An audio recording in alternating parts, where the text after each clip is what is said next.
بسم اللہ الرحمن الرحیم۔ السلام علیکم ورحمۃ اللہ وبرکاتہ۔ تناول اسلامک اسٹوڈیو سے خوش آمدید۔ اللہم صلی علی سیدنا و مولانا محمد وعلی آل سیدنا و مولانا محمد وبارک وسلم وصلی علیہ۔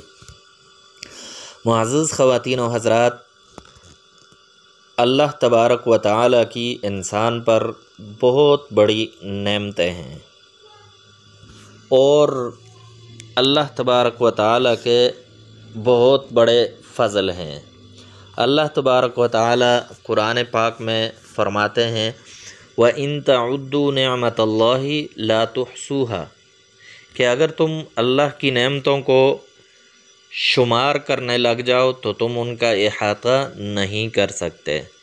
تو اللہ تبارک و تعالی کی انسان پر بہت بڑی نعمتیں ہیں، تو ان نعمتوں کا شکر ادا کرنا انسان کے لیے ضروری ہے۔ نعمت کا شکر ادا کرنا ایک تو ہوتا ہے بزبان حال اور ایک بزبان عمل ہوتا ہے۔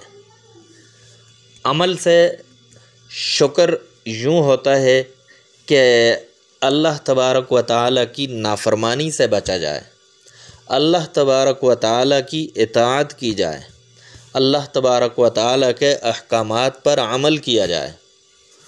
اور زبان سے یہ ہوتا ہے کہ اللہ تبارک و تعالی کا زبان سے شکر ادا کیا جائے، الحمدللہ یا اور ایسے کلمات اپنی زبان میں بھی کہہ سکتے ہیں جن سے اللہ تبارک و تعالی کی نعمتوں کا شکر ادا ہو۔ تو آج ہم اس ویڈیو کا جو اصل مقصد لے کر حاضر ہوئے ہیں وہ یہی ہے کہ انسان کو فقیر سے بادشاہ بنانے والی ذات اللہ تبارک و تعالی کی ہے، اگر ہم اللہ تبارک و تعالی کی نعمتوں کا شکر ادا کریں، اگر ہم اللہ تبارک و تعالی کی نعمتوں پر زبان سے اور عمل سے شکر ادا کریں تو اللہ تبارک و تعالی ان نعمتوں کو زیادہ کر دیتے ہیں۔ قرآن پاک میں اللہ تبارک و تعالی کا ارشاد ہے کہ لَإِن شَكَرْتُمْ لَأَزِيدَنَّكُمْ، اگر تم شکر ادا کرو گے تو میں ضرور بے ضرور زیادہ کر دوں گا تمہارے لیے نعمتوں کو۔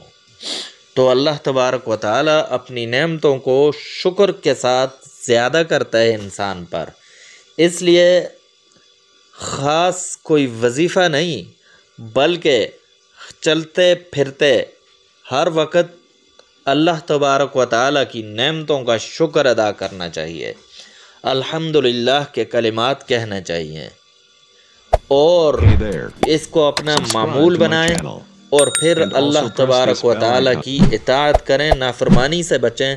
انشاءاللہ رزق کے اندر برکت ہوگی، ہر عمل کے اندر برکت ہوگی، زندگی خوشحال بن جائے گی، زندگی کے اندر سے تنگیاں ختم ہو جائیں گی۔